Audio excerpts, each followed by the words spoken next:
Buenos días. Hace pocos días, un laboratorio multinacional encontró, son los avances de la ciencia y de la tecnología en nuestro tiempo, que son positivísimos y muy útiles para todo el género humano, encontró un medicamento que permite atacar de un modo inédito la hepatitis C. La hepatitis C es un problema que aflige a 300 millones de personas en el planeta.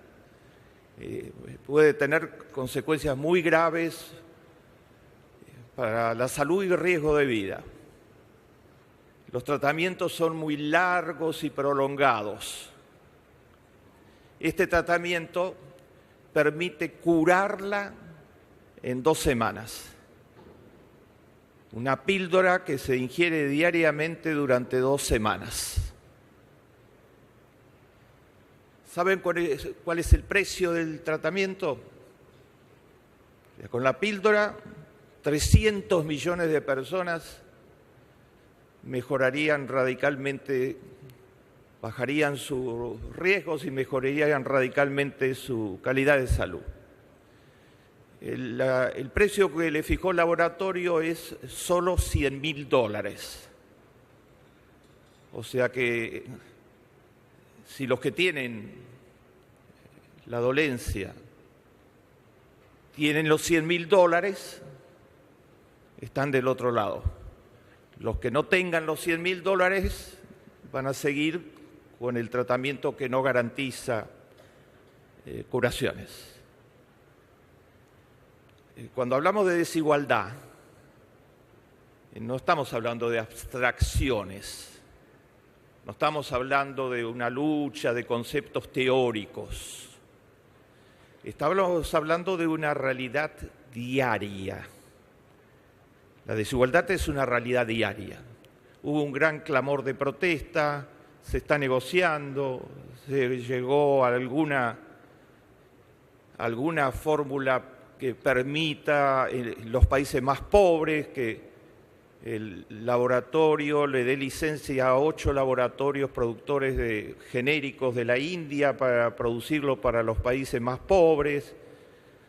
El mismo laboratorio en esos países más pobres se va a expender el medicamento a ¿saben cuánto? $2.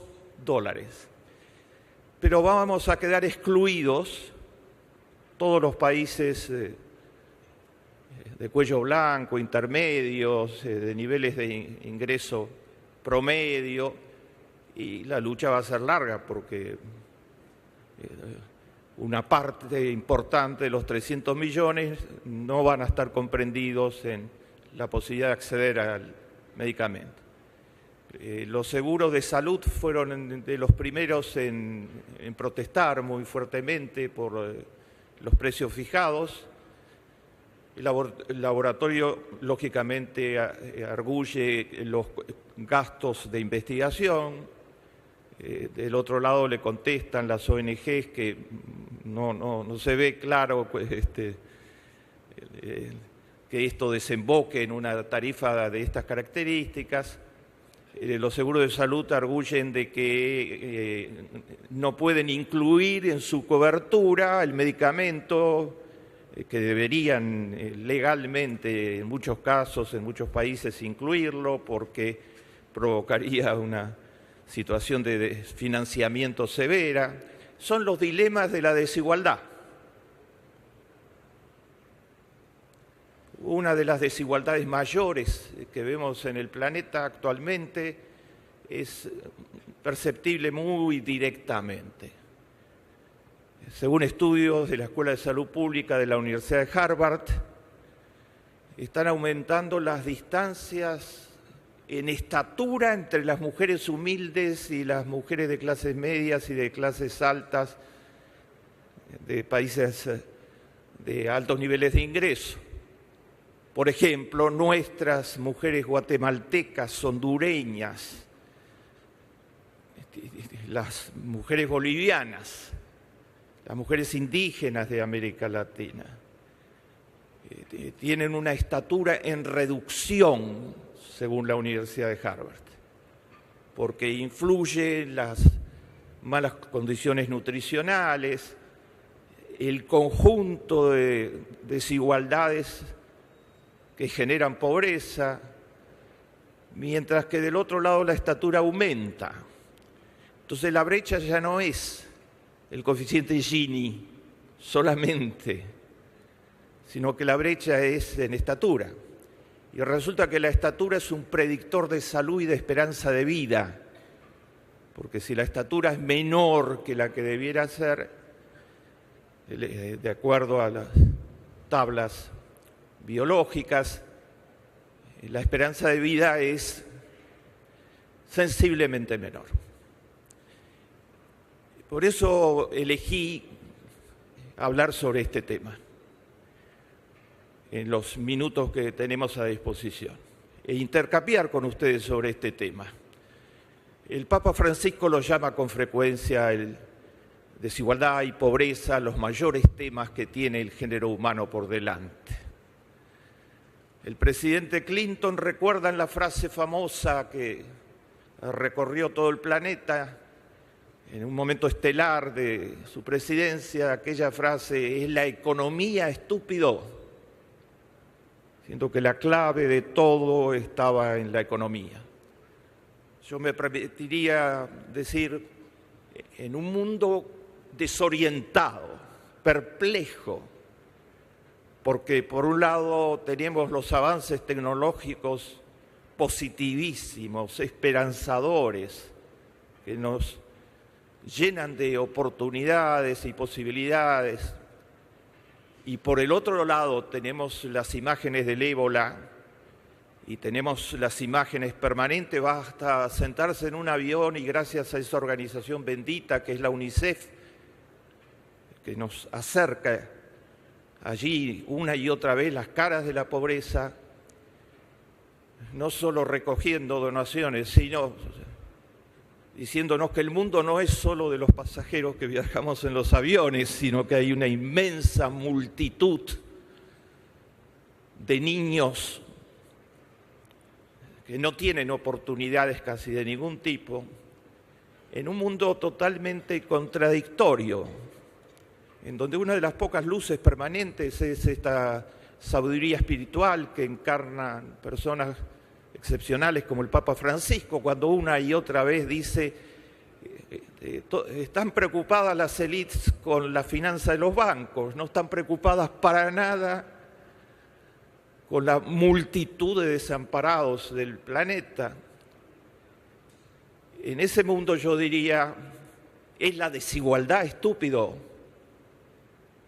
La clave está en las grandes desigualdades.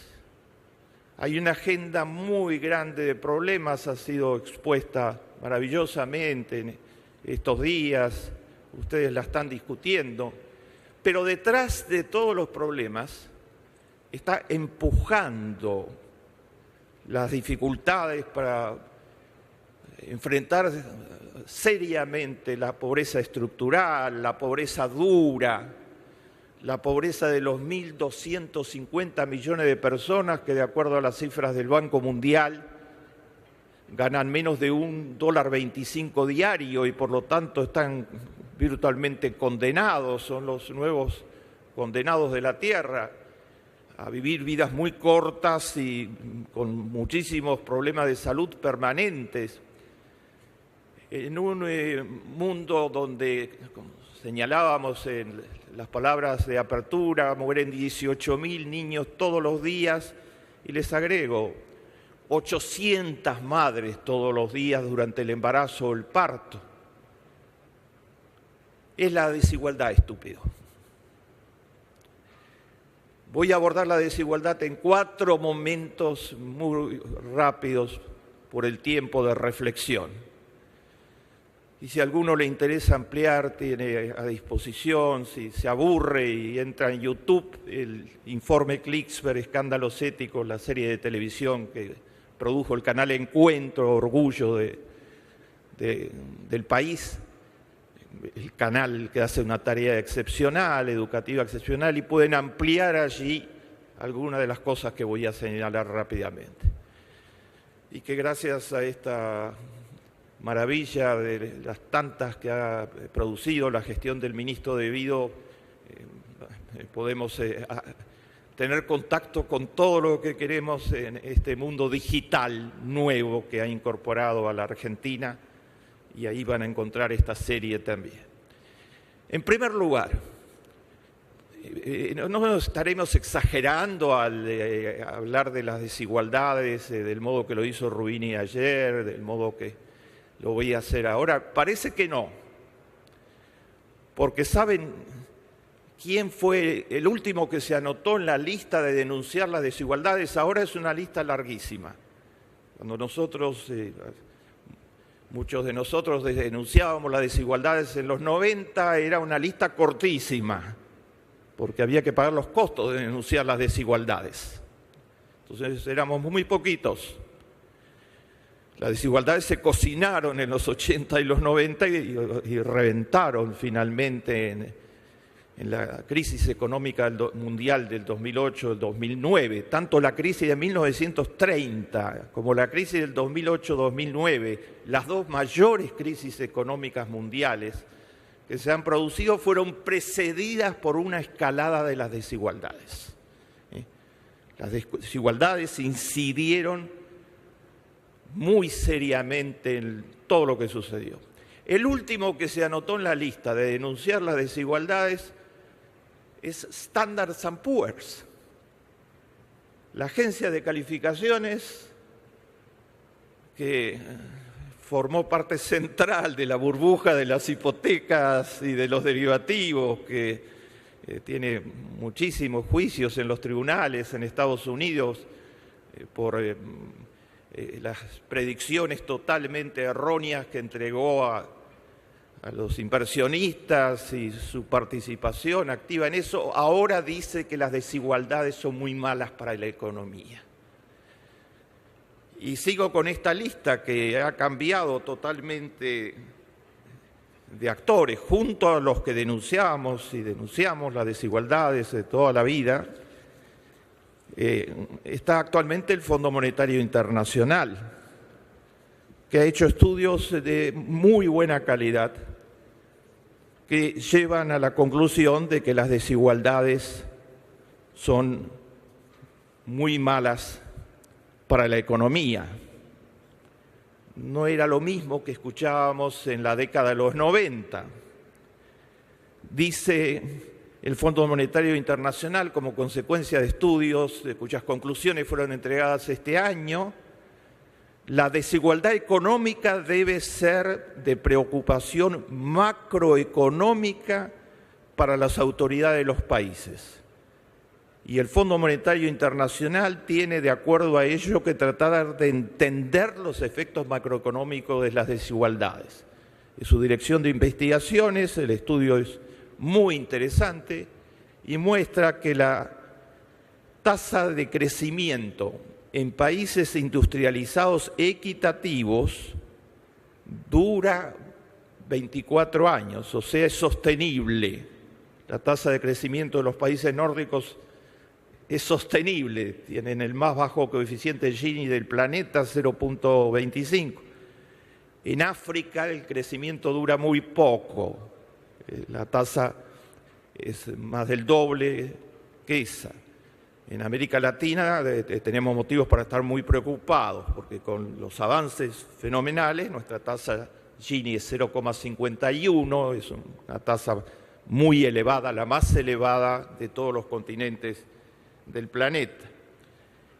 Dice el subjefe de investigaciones del Fondo Monetario Internacional: es un error enfocarse en el crecimiento y dejar que la desigualdad se ocupe de sí misma. Lo es porque la desigualdad puede ser éticamente indeseable, pero además porque el crecimiento resultante puede ser bajo e insostenible. El Foro de Davos de este año ranqueó los 3 problemas más importantes que tiene el género humano según los 5.000 empresarios, uno de los más exitosos del planeta, que se reúnen en el Foro de Davos. Y el Foro de Davos llegó a la conclusión de que la amenaza principal son las elevadas desigualdades. Y dice textualmente su informe: la brecha entre ricos y pobres es la más probable amenaza que la economía mundial enfrentará en los próximos años. Desde ya que lo mismo piensa buena parte de la población mundial.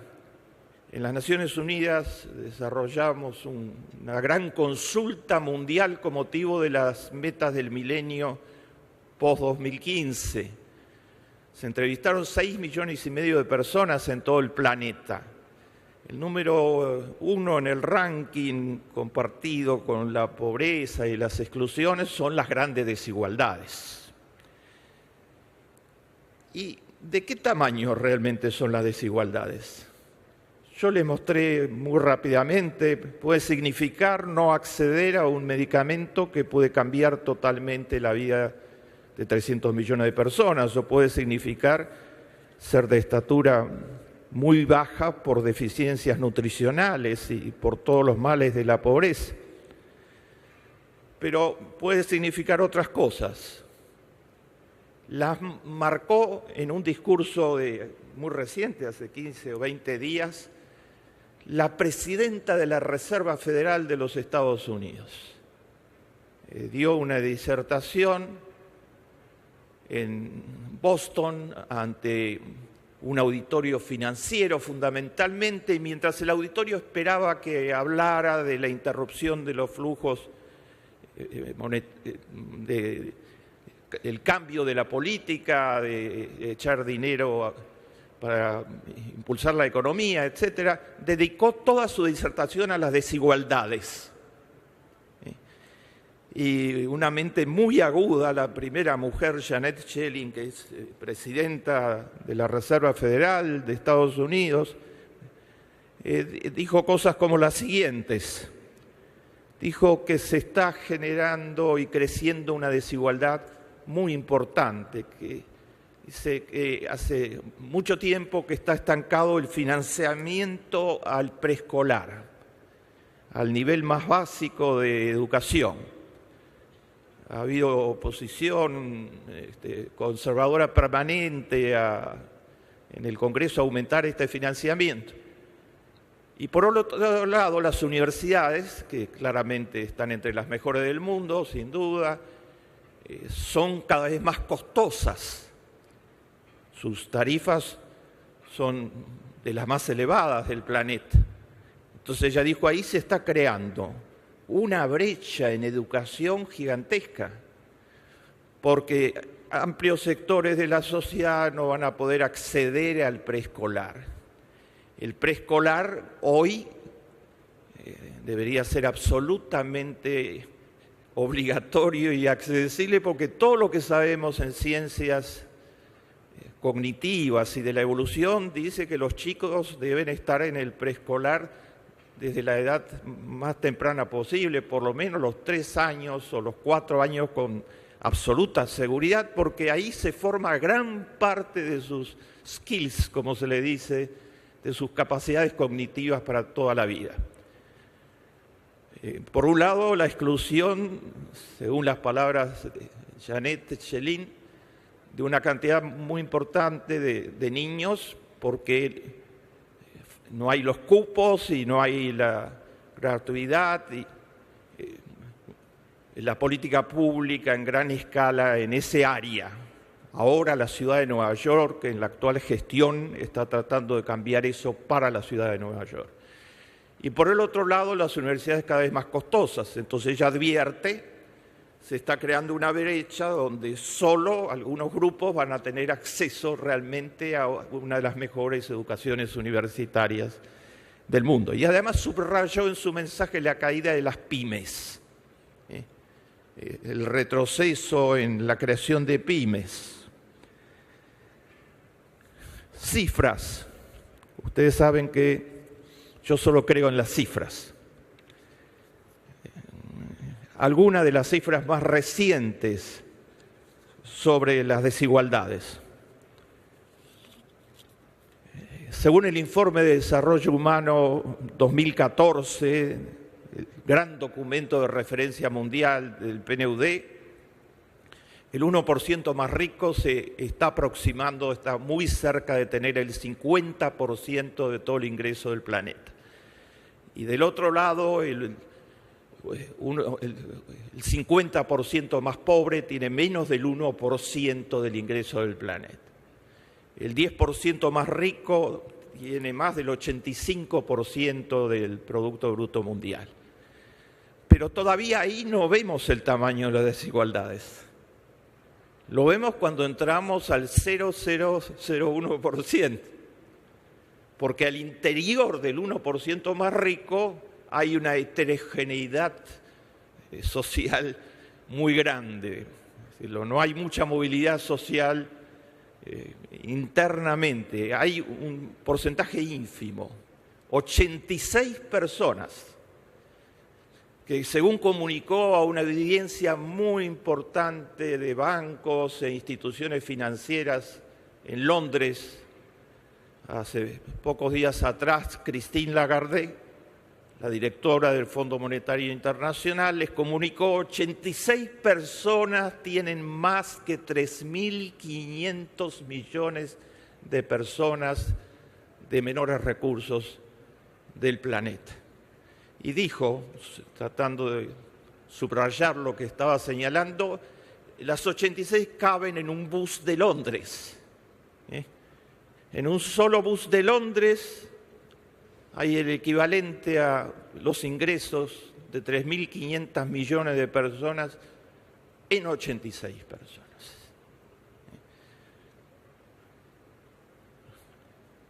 La Universidad de Stanford hizo un estudio demostrando de que el Gini actual del planeta, porque los procesos desigualizadores se están dando en muchísimas economías ricas, no solo en las economías emergentes y pobres, llevan a que el coeficiente Gini actual es el peor del planeta en los últimos 30 años, o sea, nunca fue más elevado en los últimos 30 años.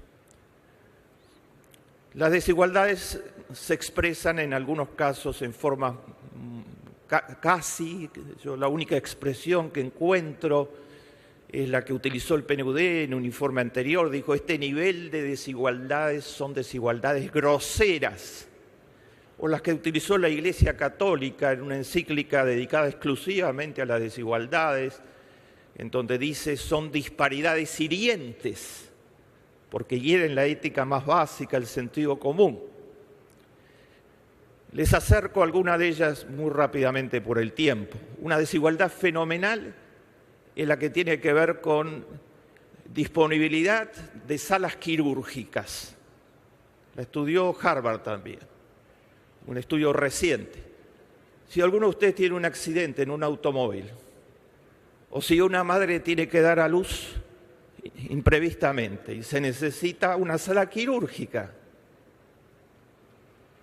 para producir la cesárea, para atenderla o para atender a alguien que tuvo un accidente en la autopista, etc. El coeficiente Gini de distribución de las salas quirúrgicas es de una magnitud fenomenal. No nos sirve en realidad el Gini para medir eso, porque las salas quirúrgicas del planeta están concentradas en un porcentaje, según la accesibilidad, muy reducido de la población del planeta. E inmensa cantidad de gente, si le pasa eso, va a deambular largos tramos para poder ser atendido en algún lugar, y como sucede con toda frecuencia, virtualmente todos los días, algunos de ellos cuando lleguen va a ser tarde. Esa es una de las desigualdades groseras. Les muestro otra cara de las desigualdades, la he referido en algunas oportunidades. Nos asomamos a ella porque la revista Forbes, que hace el listado de los 500 más ricos, como Fortune, etcétera, tiene un pleito con uno de los multimillonarios mayores del planeta, que la demandó. Es un príncipe de Arabia Saudita. Entonces la revista contó, digamos, las intimidades de ese pleito. El príncipe tiene un problema en la vida, que ningún psicoanalista argentino lo va a poder ayudar por la característica del problema que les voy a mencionar. La revista cuenta que el príncipe está siempre en la lista Forbes entre los puestos número 11 a número 20. Su patrimonio es fenomenal, de 40 casas de campo, de todo orden. Es un príncipe de las 1001 noches, ¿no? Y se compró un avión para uso privado, un Boeing de 300 cupos, cuenta la revista, o sea, de donde nosotros viajamos en viajes transatlánticos, etcétera. Y como el príncipe tiene cierta afición por los honores, tiene un gran problema en la vida, y ahora les completo lo del avión, que es que Forbes lo pone siempre de 11 a 20 y no lo pone nunca de 1 a 10. Entonces Forbes cuenta que trató de corromperlos, sobornarlos, negociar y finalmente los demandó jurídicamente por no representar la realidad de sus riquezas y demás.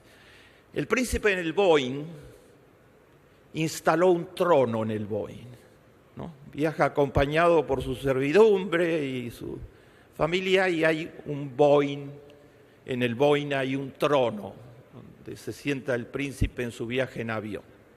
Por eso les decía que ningún psicoanalista, por más eficiente que sea, podrá arreglar el problema del príncipe.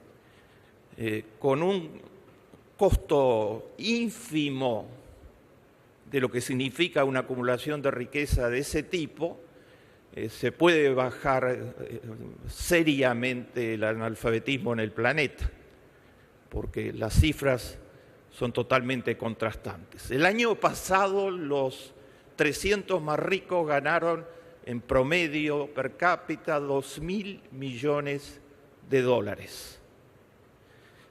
Yo les dije el día anterior que con 18.000 niños mueren todos los días. Les agrego, según Save the Children, 1 millón de niños mueren por año el día en que nacieron. Y la inmensa mayoría de los casos son de pobreza, o sea, vidas totalmente salvables. Cada uno de los 300 más ricos ganó 2.000 millones de dólares el año pasado, que se suman a ese 50% del Producto Bruto Nacional, a las cifras que les di mundial, a las cifras que les di anteriormente. Con 540 millones de dólares se le podría dar una tasa con todos los nutrientes básicos a todos los niños desnutridos del planeta. Eso reduciría la cifra de 18.000 niños que mueren radicalmente, según los cálculos de la UNICEF. 540 millones de dólares es la cuarta parte de lo que cada uno de los 2.000 más ricos ganaron el año pasado. Es la desigualdad, estúpido. Detrás de la pobreza está la desigualdad, que crea las trampas de pobreza, que crea destinos con las cartas marcadas. ¿Y cómo se fueron creando estas desigualdades fenomenales? Yo solo puedo darles el título por las limitaciones de tiempo y porque quiero escuchar preguntas y intercambiar con ustedes, como lo he hecho siempre. 4 causas centrales. Porque el gran tema, este Congreso de Responsabilidad que con tanto amor Lali empujó con tanta fuerza, está poniendo el tema central. El gran tema es de responsabilidad. Las 4 causas que les voy a mencionar son irresponsabilidades casi dantescas, por lo menos hirientes. Una primera es la especulación financiera desenfrenada. Desde el estallido de la gran crisis mundial del 2008-2009, esto ha continuado del mismo modo. No fue perjudicado todo el planeta, el 1% no fue tocado. El 53%, según los estudios de diferentes organizaciones, de todas las riquezas los aumentos de riqueza que se produjeron, fueron a parar al 1% más rico, o sea, se hizo mucho más rico. Una de sus causas, de los mecanismos fue la financialización creciente de la economía, la creación de una infraestructura de productos, de invenciones financieras, en la cual el liderazgo evidentemente lo tienen los fondos buitres, digamos, donde la maximización de la tasa de retorno sobre la inversión, que significa hoy lo que significa para el pueblo argentino y ha significado para pueblos africanos, para otros pueblos del planeta, etcétera, como lo señaló ayer Roubini en su exposición. La ingeniería financiera al servicio de la concentración de los ingresos es una nueva ciencia, que enmarcada en desregulaciones y falta de suficiente política pública y el desconcierto ante la magnitud que el fenómeno adquirió, terminó en las hipotecas basuras, en los derivativos basuros, en la explosión de las burbujas y sigue traccionando en esa dirección. En segundo lugar, lo mencioné ayer, como dice el premio Nobel Robert Solow tiene cerca de 90 años y ha dicho con toda claridad estos días, premio Nobel de Economía, ha dicho con toda claridad estos días salarios de los más bajos de la historia. Ha retrocedido totalmente la participación de los salarios en el Producto Bruto Mundial. Desmantelamiento de legislación social protectora, debilitamiento de las organizaciones laborales a nivel internacional. Todo eso permite que en Bangladesh, como lo denunció el Papa Francisco, el segundo exportador de prendas textiles del planeta, el Papa Francisco dice, ahí hay esclavitud. El sueldo promedio era hasta hace muy poco, hay una gran lucha social, $35 por mes para los 5 millones de trabajadores, fundamentalmente mujeres jóvenes que trabajan en ese sistema de explotación. En tercer lugar, las situaciones monopólicas que permiten un control casi restricto de los consumidores, de los precios, de los márgenes, etc. Hay un fundamental debate en el país sobre este punto. Y en cuarto lugar, dejar de pagar impuestos, porque el grupo de los 20 y la OECD están señalando de que los impuestos de las grandes multinacionales significan 3%, 4% de presión fiscal real, porque en muchos casos a través de la contabilidad creativa están liquidando sus beneficios en paraísos fiscales y cargando sus costos en donde hay regulación y presión fiscal mayor. Estas 4 irresponsabilidades explican por qué estamos acá reunidos para discutir sobre responsabilidad. Son no los únicos, yo simplifico mi presentación por el tiempo, son causas centrales impulsoras de las grandes concentraciones del ingreso. Y las grandes concentraciones del ingreso son centrales en los amplísimos márgenes de pobreza y de pobreza dura particularmente, de trampas de la pobreza que significa la situación actual. Mi segundo punto, muy rápido. América Latina hemos hecho progresos importantes, pero nuestros coeficientes de distribución del ingreso, y ese no es el único tema, siguen siendo muy significativos.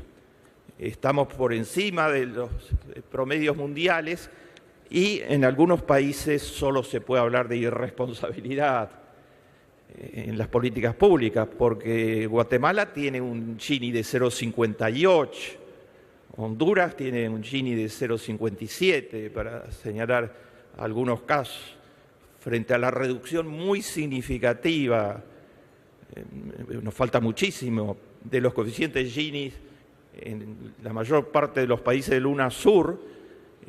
Siguen subsistiendo dramas de desigualdad muy importantes. Y de ellos termina de explotar un episodio de pobreza casi inédito en la historia. 60.000 niños huyeron de Honduras, de Guatemala y de México y se escaparon a los Estados Unidos a través de las rutas tortuosas en donde son violados, golpeados, brutalizados por los traficantes que los llevan a la frontera solos, sin sus padres y sin documentos de identidad. ¿Y por qué se escaparon? Por la pobreza y las desigualdades que permitieron que en alguna de estas sociedades el narcotráfico creciera explosivamente y el narcotráfico les dio un ultimátum: no se suman a las bandas del narcotráfico o los asesinamos. Después de los primeros asesinatos hubo una fuga masiva, única en la historia de niños. La pobreza y la desigualdad se expresan de modos inéditos en muchos casos. En América Latina ha habido una mejora sensible, y esa mejora sensible no llovió.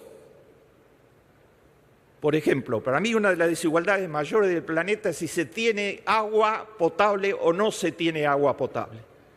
El agua potable no llueve. Tiene que haber política de obra pública sistemática, priorizada en gran escala para que haya agua potable para todos. Y la calidad del agua, el agua que se expendía por parte de empresas privatizadas en la Argentina en los años 90, tenía, además que solo se expendía a los que podían pagar las tarifas en mercados cautivos, etcétera, tenía una carga de nitratos que era totalmente por encima de los estándares mínimos requeridos y producía efectos muy riesgosos en materia de salud. Hoy casi todo el país tiene acceso a agua totalmente garantizada, respaldada por el Estado argentino, y no llovió, sino que fue producto de obra pública sistemática. Lo mismo sucedió en Brasil, lo mismo sucedió en el Uruguay. El derecho más elemental, el derecho al agua y a una instalación sanitaria. Esas dos cosas son decisivas en el estado de salud de los chicos y de las madres.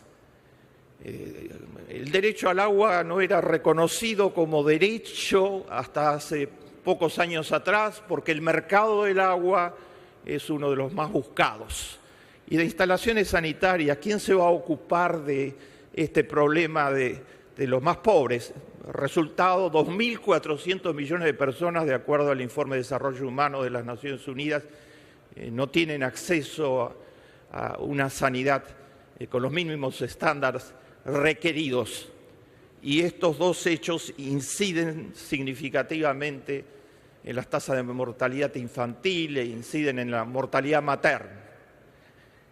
En América Latina hoy hay políticas públicas demandadas por la población y llevadas a cabo con gerencia de primera calidad en agua, en instalaciones sanitarias. Están en la agenda, están en la prioridad. Yo solo creo en las cifras, y las cifras lo dicen así. Por ejemplo, el Informe de Desarrollo Humano de las Naciones Unidas 2014 destaca especialmente el caso de América Latina y pone entre los países que han sido más exitosos en alcanzar estos logros a la Argentina. el Informe de Desarrollo Humano 2014 de las Naciones Unidas, con las cifras concretas. Dice, esto es textual del informe, que es un informe mundial. Dice, Argentina ha pasado al primer grupo de países, los de alto nivel de desarrollo humano, donde solo hay otros 2 países latinoamericanos.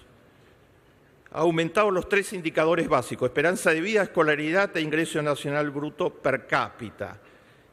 Invertía en salud pública en el 2011 el 8,1% del Producto Bruto Nacional, más del doble de la India, que solo invierte el 3,9%. En la India hay un 40% de desnutridos. La desnutrición, según la FAO, se ha reducido en la Argentina, en el Brasil, aceleradamente. Se puede ser BRIC de diferentes maneras. Todos los BRICS no están en la misma bolsa. En la India, según explica Amartya Sen en su reciente libro sobre la India, hay 1.200 millones de personas, 600 millones no tienen acceso a una instalación sanitaria, hacen sus necesidades a cielo abierto. Les adiciona una investigación que se termina de publicar hace muy pocos días, mostró un fenómeno muy insólito que es de desigualdad pura. Aún entregando alimentos, 40% de desnutrición infantil, aún entregando alimentos, los chicos no mejoran la desnutrición. Se hicieron 2 muestras, chicos que reciben políticas públicas de entrega de alimentos y chicos que no reciben políticas públicas de entrega de alimentos. Y los que reciben seguían desnutridos, porque resulta que la contaminación que significan 600 millones de personas en estas condiciones, interactuando con la desnutrición y con los males de la pobreza, crea una situación que es los gérmenes que devienen de este conjunto, crean infecciones bacterianas repetidas en los chicos y anulan 1/3, según la investigación, de la capacidad de metabolización de alimentos por parte del organismo humano. América Latina ha mejorado coeficiente Gini, particularmente en los países del UNASUR, las políticas públicas de su conjunto y las políticas sociales que a través de distintos caminos. Se hace política social a través de asignación universal por hijo y de Bolsa Familia, y se hace política social cuando se da caminos a las poblaciones más pobres y cuando se hace llegar los sistemas de alcantarillado y cuando se hace llegar el agua potable. Yo he visto en los últimos días en Salta, en Santiago del Estero, donde fuimos con Lali en nuestras visitas permanentes al interior del país, ahí, en el terreno, cómo están cambiando las estadísticas nutricionales, de morbilidad, de mortalidad, bajo el impacto de las políticas sociales, de asignación universal, de conectar igualdad, de muchísimas, pero también bajo el impacto de las políticas de obras públicas, de las políticas económicas que fomentan la pequeña y mediana empresa. En Brasil no llovió para sacar a 35 millones de la pobreza y convertirlos en pequeña clase media. Hubo una redistribución gigantesca de ingresos a través de Bolsa Familia y el empoderamiento de los campesinos pobres. Mi primer punto era, hoy hay una especie de consenso sobre que la desigualdad es mala para la economía. Solo en algunos países, como algunos de los nuestros, hay los que siguen diciendo que la desigualdad es buena porque entonces va a haber unos pocos que van a poder reinvertir más, etc. Si es en el estilo del príncipe de Arabia Saudita, no van a beneficiar a mucha gente y, bueno, tienen una tendencia a irse a los paraísos fiscales, muy pronunciada de acuerdo a todas las cifras que conocemos.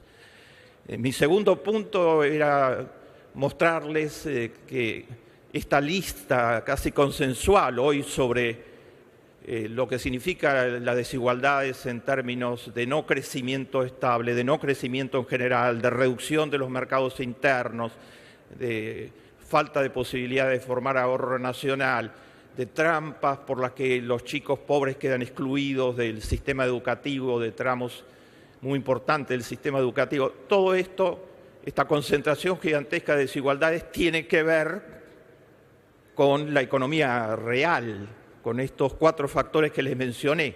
Una de las trampas mayores para eludir responsabilidades es echarle la culpa de su situación a los pobres y decir, los que están en el 1% se lo ganaron, los que están en el 99% no tuvieron las suficientes calidades innovativas y los que están abajo de todo, los de menos de 1,25, menos de $3, les pasó porque ellos no fueron suficientemente responsables. Eso desliga totalmente la suerte de la concentración del ingreso del fenómeno de la pobreza. Es uno de los círculos de razonamiento perversos más importantes de nuestro tiempo. Si se logra disociar eso, se lava la conciencia y se interrumpen las demandas fenomenales de los ciudadanos hoy por más igualdad en el planeta. Mi segundo punto fue mostrar las causas. Mi tercer punto, brevísimo por el tiempo, fue asomar que en América Latina hoy se ve una referencia distinta. Los 81 programas compensatorios de América Latina son considerados en su conjunto por el Banco Mundial programas que han tenido alto impacto y recomendables para otras poblaciones del planeta, como la europea, actualmente sumida en dificultades muy importantes. Muchos de esos programas ha habido un gran apoyo de organismos, todo el sistema de Naciones Unidas, la CAF, la Corporación Andina de Fomento, que a su vez están mostrando los resultados, proyectándolos a nivel internacional. Mi último punto, que es el que titula esta exposición, ¿y las desigualdades son enfrentables? Ayer Rubini advertía algo sobre lo que escribimos permanentemente. El 1% no se quedó en su casa disfrutando de... Primero, el 1% no es generalizable, O sea, hay quienes como Buffett, como Gates, etcétera, se salieron del club, o sea, donaron sus fortunas o gran parte de sus fortunas a la lucha contra la salud, para mejorar la salud de los más pobres. Pero ese 1%, como conjunto social, está haciendo política a través de los caminos que ellos conocen. Y ayer se habló del control de imperios mediáticos, de hacer lobby, poner toda su presión, y este fenómeno, entre otros, lo llama Stiglitz la dedemocratización de las sociedades más ricas, donde esta presión de esta concentración tan importante modifica permanentemente las reglas de juego en favor mismo del 1% más rico.